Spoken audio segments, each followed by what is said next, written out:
If you love sweet small town Christmas romance, you're going to want to ask Santa for A Christmas to Remember by Beverly Jenkins.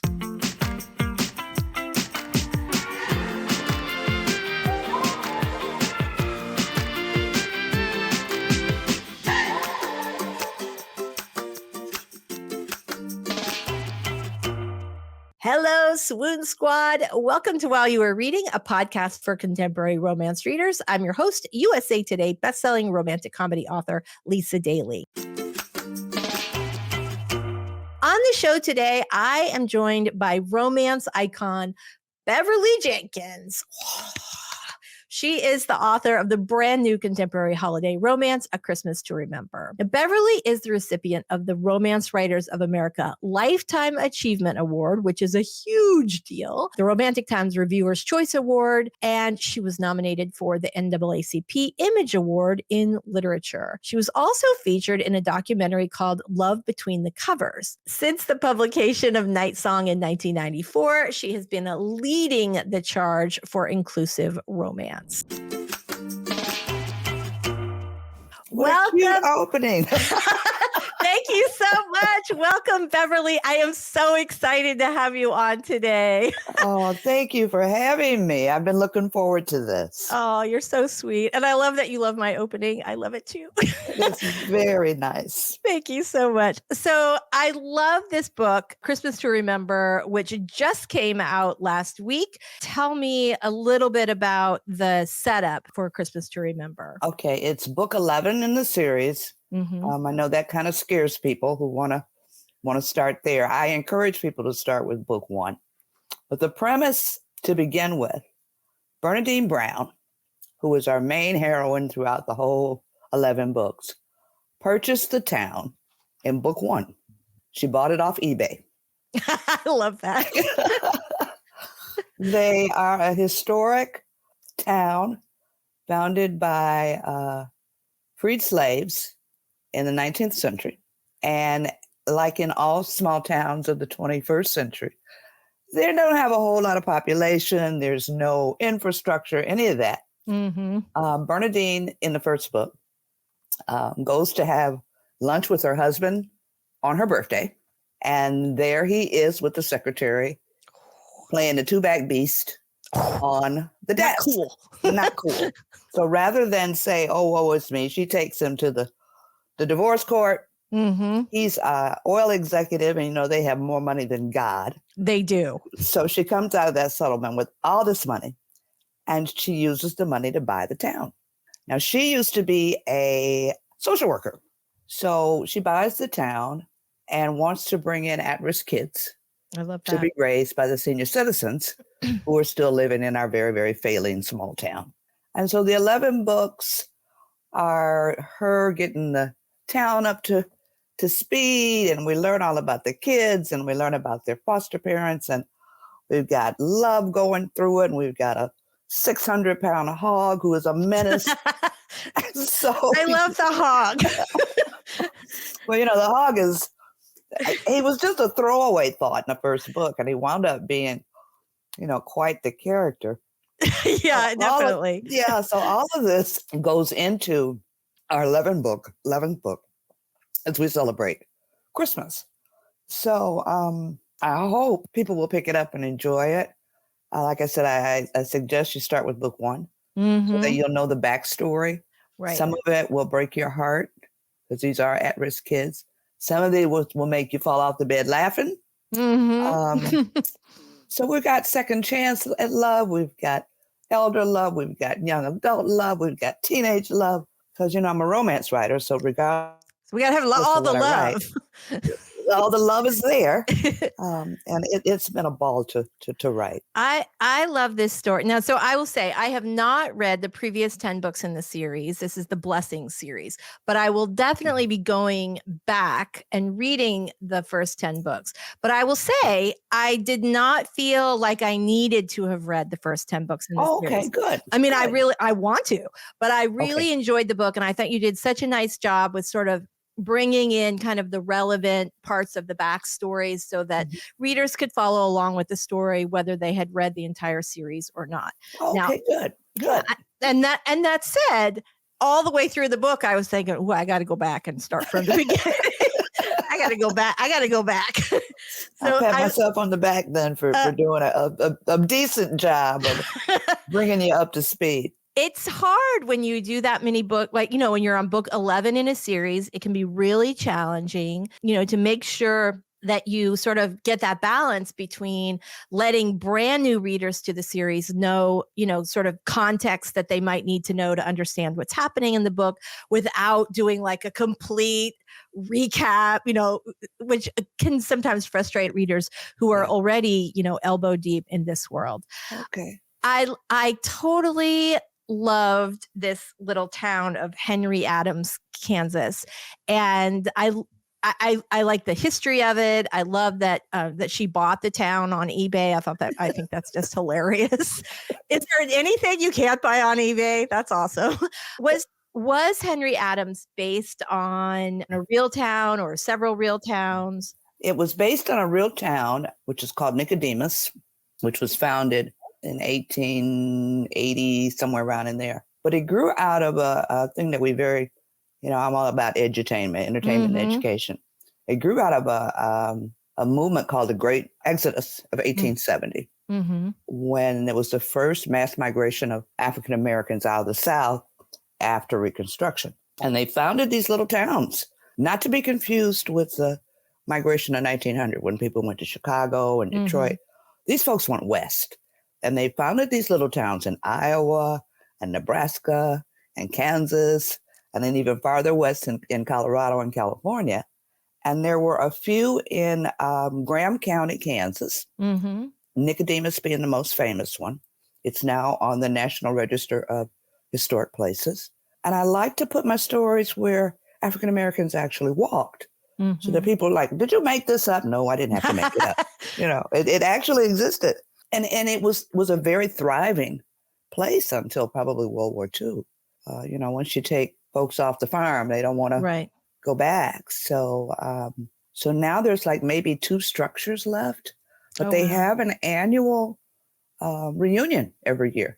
And people come back from all over the country. I've been invited a couple times, but I have yet to go. But it's a very, very historic place, and I wanted to preserve that history. Henry Adams was an actual person. I did know that. Okay, yeah, he's one. But tell our listeners a little bit about. There's 2 Henry Adams. There's a white Henry Adams and a black Henry Adams.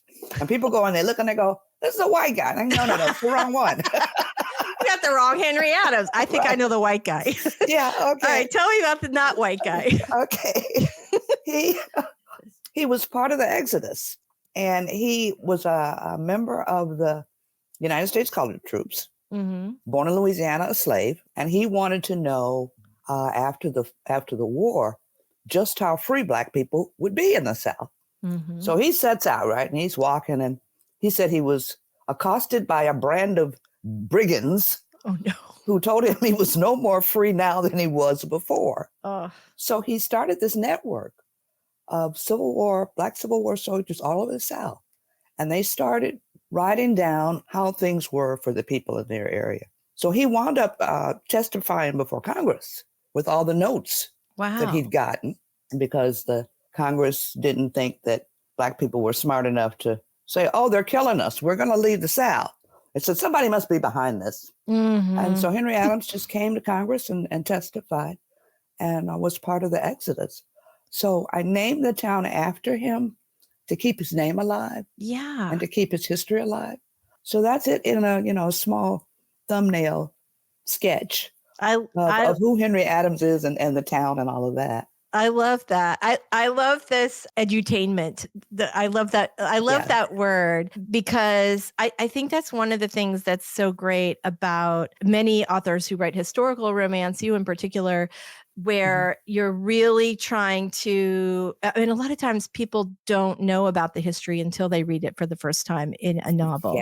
And a lot of fiction readers are not necessarily someone who would go to the bookstore and pick up a history book, but they sure like to learn something new when they're reading. I think that's so wonderful.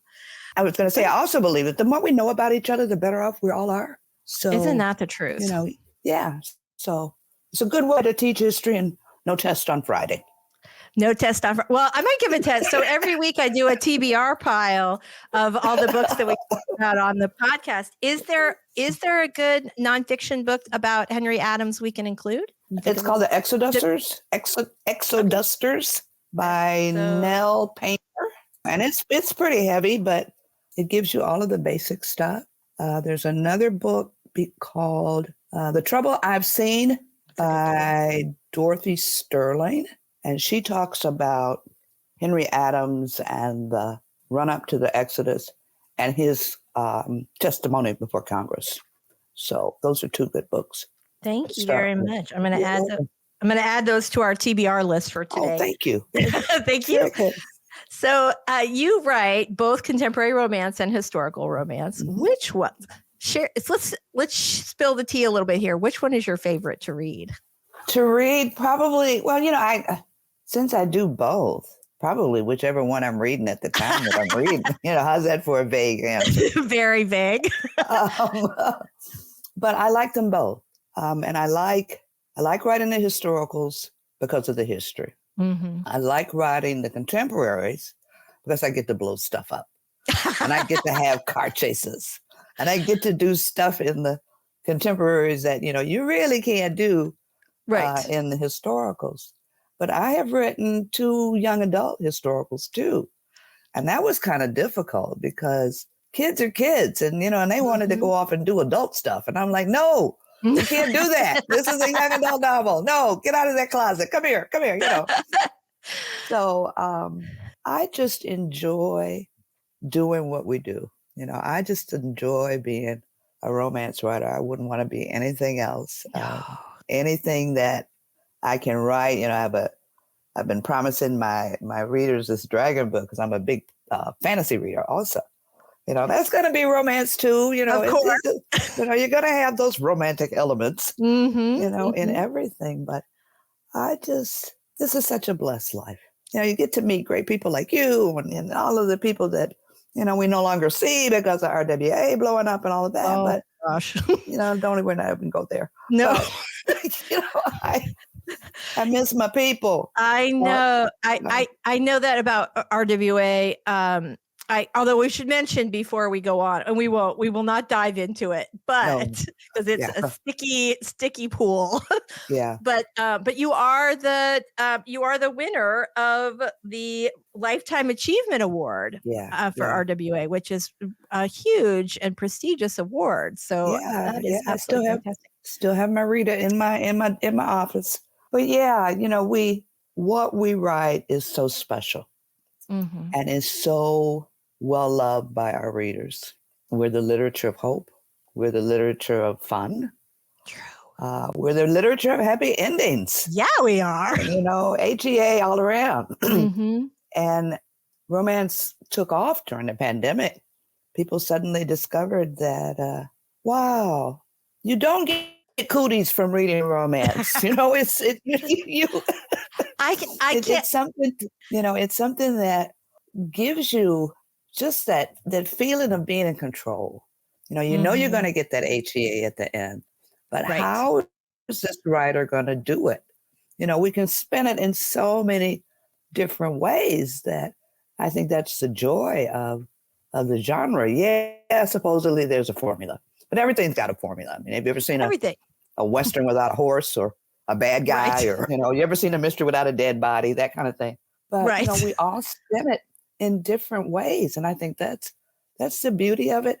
And it's the hardest genre to write because you got to write about people and feelings and all of that. Go ahead. Well, no, I was going to say, I completely agree with you. I do think it's the hardest genre to write. And I think the very thing that we get so much derision over, which is that it's all about the feelings, is in fact the thing that makes it more challenging. I'm completely on board there. The other thing too is I think romance saved me in the pandemic. I was so stressed out. I hadn't read for a while, and it was Emily Henry's Beach Read. I read it I literally looked at it on my phone, and I ended up spending the entire day on my lanai reading the whole book on my phone on the Kindle, I love which it. I never do, but I was so Yeah. into it right away. I could not put Yeah. it down.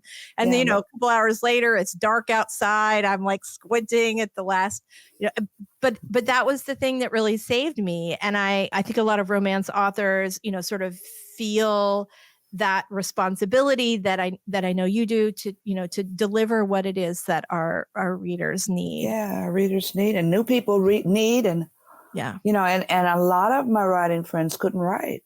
That was the first time I ever abandoned a book project. Yeah, I just couldn't make it funny. And we're all different, so it was the only thing I could control. Right. So I didn't have a whole lot of problems writing, and I live a hermit life anyway. It ain't nobody here but me.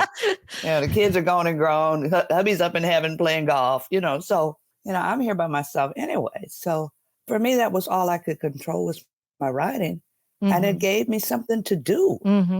So you didn't obsess over being locked down, and I've had my groceries delivered for the last 5 years. I know, me too. So it's no different for me other than not being able to see people. Right. So, but it affected everybody differently.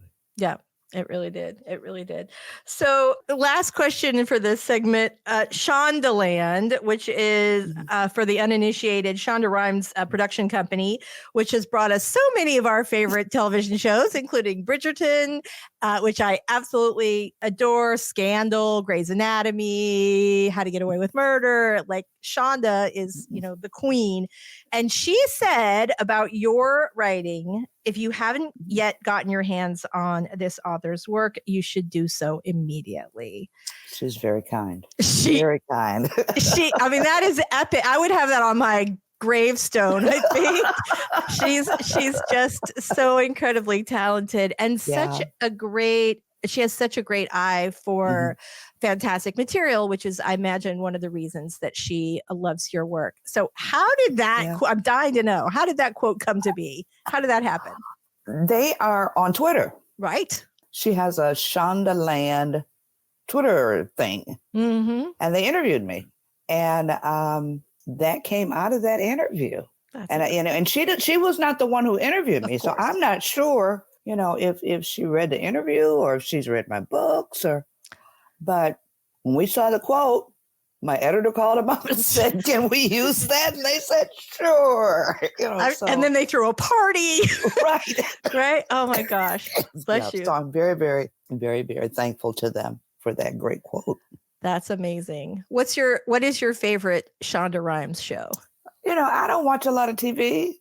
So I have not seen Bridgerton. I've not seen Scandal. I've seen a little bit of Grey's Anatomy. I've never seen How to Get Away with Murder. Now you can ask me NFL, or you can ask me, David Attenborough, the Nature series, or Loki, which I've yet to. Oh, that's I have not had a chance to get into the second season yet. I will not share with you, but I will say it was good. I love Loki. I think that is just absolutely fantastic. I will say, if you're going to start with a Shonda Rhimes show, you should start with Bridgerton. They're like 8 episodes long. There are 2 seasons already out. And they're so well done. And so it's like all of this talent that she honed for all these different series. And don't get me wrong, she does brilliant TV all around. But even though we don't usually do TV recs on the show, you definitely want to watch Bridgerton for sure. Okay. All right, Swoonies, it's your lucky day. As we do every week here on While You Are Reading, we are going to be giving away a copy of A Christmas to Remember. And if you want to enter to win, all you need to do is head on over to whileyouarereading.com and you can enter right there. Or if you can just click down to the bottom of the show notes and you can enter there. Good luck, everybody. Good luck. Good luck. All right. So every week on While You Were Reading, my favorite romance authors and I trade book recommendations. They tell me what they think I like. I say what I think they'd like. And everybody's TBR pile gets a lot higher. Right. So would you like to go first or would you like to go second? It doesn't matter. This is your show. You pick. All right, I'll be a nice hostess and I'll let you go first. Go ahead. Okay. What do you have for me? I have Kate Claiborne. It's Georgie All Along is the title. Kate, to me, is one of the best romance writers out there. She is in an island all to herself. She writes such depth, but such relatable romance.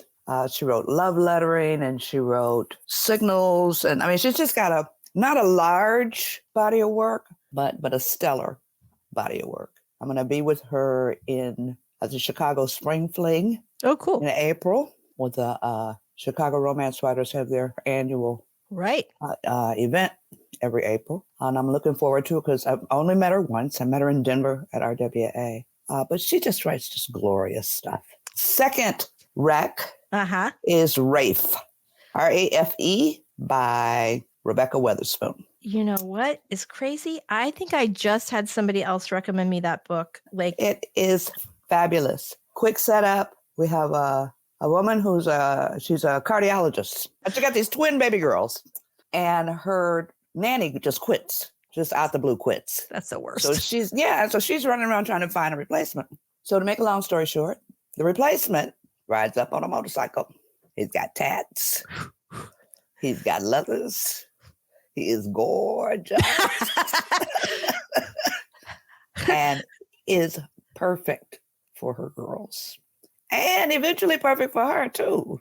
Well, who knew that could happen? Tattoos and a motorcycle, sign me up. And he's a ginger. Oh, you know what? I have one of those at home, and they're quite lovely. Yeah, well, he's quite lovely on the cover of that book. I bet he is. So, it is such a great story. Rebecca's just a great, great, great author. So, Rafe is my second one. My third book is probably something that everybody has read. What is that one? It Happened One Summer by Tessa Bailey. Oh, yeah, that's a great one. But, I've been reading Tessa for a long time before she blew up. Yeah, before she blew up. Back when, I think it was Entertainment Weekly, called her the Michelangelo of dirty talk. I've never heard that quote, but it's so right on the money. Oh, yeah. She wrote a lot of edgy stuff back then. Mm-hmm. And it's just as good as this new beach stuff that she's writing. So those are my three recs. I love it. I love it. I am a big fan of Tessa Bailey. I have not read Rafe yet, but I have it on my have it on my list. So now it's moving to the top. Now you've recommended it. That's it. And I'm definitely going to check out Georgie All Along too. That sounds like a really great one. It's a good one. All right. All right. What do you have for me? I got a couple for you. So, and one of them is a little bit unexpected. It's a mystery series, and I don't know if you read mystery. Well, we can see. Well, you can see. All right. So two things. So the first book is The Christmas Bookshop by Jenny Colgan. She is a Scottish author. She lives in a real life castle in Edinburgh, Scotland. It's about a woman who's laid off from a department store. She's got to move in with her perfect yuppie sister. Her life's falling apart. Her sister's life is perfect. Right. She's got to move in with her. And she ends up taking a job at a kind of falling apart bookstore, and she sort of falls in love with the books and the readers and I think she's always in love with the books, but the books and the readers, and like all of us. And it has such a wonderful sense of place, and it so reminded me, even though completely different books, it so reminded me of your book because the town, it's a character, just like Henry Adams is a character as far as the town. It really has such a great sense of place. It was just a wonderful book. And she's putting sort of this bookstore back together, and I don't want to give too much of it away. There's a very interesting author who catches her attention. And there's some kissing. So exactly. But it's a really charming holiday romance, and it just a really strong sense of place which was what made me think that it might be a good fit for you. Okay. And then the other one is actually a series, and I don't know, again, it's mystery, and I never recommend mystery on this show, but it's the Bruno Johnson series. written Okay. by David Putnam. Okay. And Bruno is a former LA cop, Okay. now, ex-cop, Mhm. who became continually frustrated about these children, these abused children in Los Angeles County that were just sort of forgotten Okay. by the system. And he and his girlfriend, Marie, and throughout the course of this series, end up rescuing all these kids. Oh my. And Okay. taking them to Costa Rica. And they have a sort of which is right. So kind of a similarity there with your book. Yeah. They rescue these children, and and throughout the I think he also has 11 books in the series. Okay. All of the things that they need to do to protect these kids and keep them safe, and Mhm. also they're on the run now because you can't just take 11 kids to Costa Rica and not No, get you in can't do trouble. that. No, but it's a really great series. Okay. He was a police officer for a really long time, and you have and he is a super nice guy, and you just get so much of that throughout the series. So if you're not a fan of mystery or police procedurals, you probably won't like it. Yeah. But his writing is really fantastic. It's very you just feel like you're there. Okay. And I love the aspect that was so similar about this, doing something Right. to rescue these kids. So. Okay, good. I got them written down. Thank you. All right. You're so welcome. I know you were featured in a documentary. Right. And Between the covers. Right. Were you on a bus in that documentary? Yeah. I travel. We have a travel group, and we get together before the pandemic every 2 years. Yeah. And I did a couple with just my readers, who have now turned into Sisters of My Heart. And then I've got a separate travel group. But yeah, we were in a bus, and we were celebrating my 60th birthday on that when they were filming that. And Lori, who did the movie, called me up and said, "Well, can we go?" I was like, "You gonna pay your way? Sure, come on." So that was us traveling on my. We were in Charleston, traveling on my birthday, and there's a white gentleman and his wife. Mm-hmm. When we were at the Penn Center, and he was the mayor of Milwaukee, I think. And he was like, "This is the weird," and they were just sort of standing there while we were having this lecture. Mm-hmm. And, and we all took off, and I said, "Well, come on if you want." And they were like, "Oh, thank you. And I told him we were here for my birthday. He said, "This is the weirdest birthday party I've ever seen." Like, that's what we do. We do weird. Weird is good. We're making weird look good. Yeah. That's great. I just remember, I saw the film a couple of years ago, actually, but did it come out during the pandemic? I don't remember. I know it's been within the last 5 years. I don't remember exactly how long. It was just one of those things when I realized I was going to be interviewing you that I was like, I got to ask her about the bus. Because I remember seeing it on the bus, and I thought it's so hard for a lot of authors to get people to come to signings. And here you have an entire busload of people. Yeah. And I just thought that was just such a testament to how devoted your fans are. I have a pajama party every 2 years. Oh my God. And the next one will be next October. Get out. And the biggest way to get in touch with everybody is Facebook. So I told them, okay, tickets will be on sale at whatever time it was. It was at 9:00 2 weeks ago, whenever it was. By 9:20, there were no tickets left. Get out. 100 spots gone. We've got a mile-long waiting list. I was just going to say, now I'm in the sisterhood. Can I come to the pajama party? A mile-long waiting list. I have to go put my name on there. My goodness. Yeah, we'll have to do one for just authors. That would be great, I think. Wouldn't it? Oh, my gosh. Oh, that's an idea. I like that. With just the authors. You just put me on the list for that one. I will definitely do that. I'll have to get in touch with my event people and run that by them. I love it. Because they're authors, too, so they'll probably think that's great. I think it's fantastic. Beverly, you are a jewel and a treasure. I am so glad that I had a chance to talk with you today. You guys are going to absolutely love A Christmas to Remember. It is a book to remember. And you want to make sure that you pick that up. It is available in stores now. All right. Thank you so much for being here, Beverly. You are amazing. You're welcome. Thank you. I'm so honored.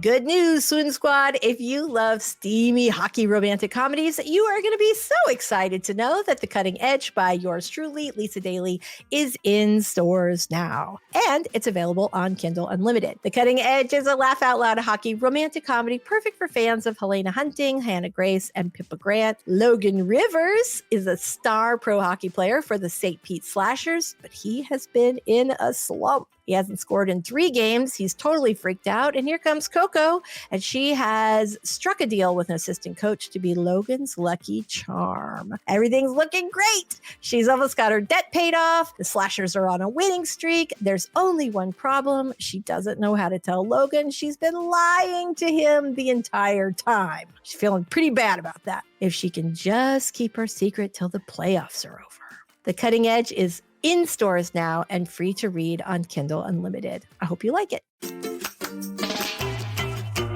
Will you be my book boyfriend? So there are a number of potential book boyfriends in A Christmas to Remember. And here on While You Were Reading, we only review books we absolutely loved. If it's on the show, it's a 5-star book. But we also give the book a boyfriend keeper rating, which is basically my totally arbitrary thought process about whether or not I would date this imaginary hero in real life if I were single, which I'm not.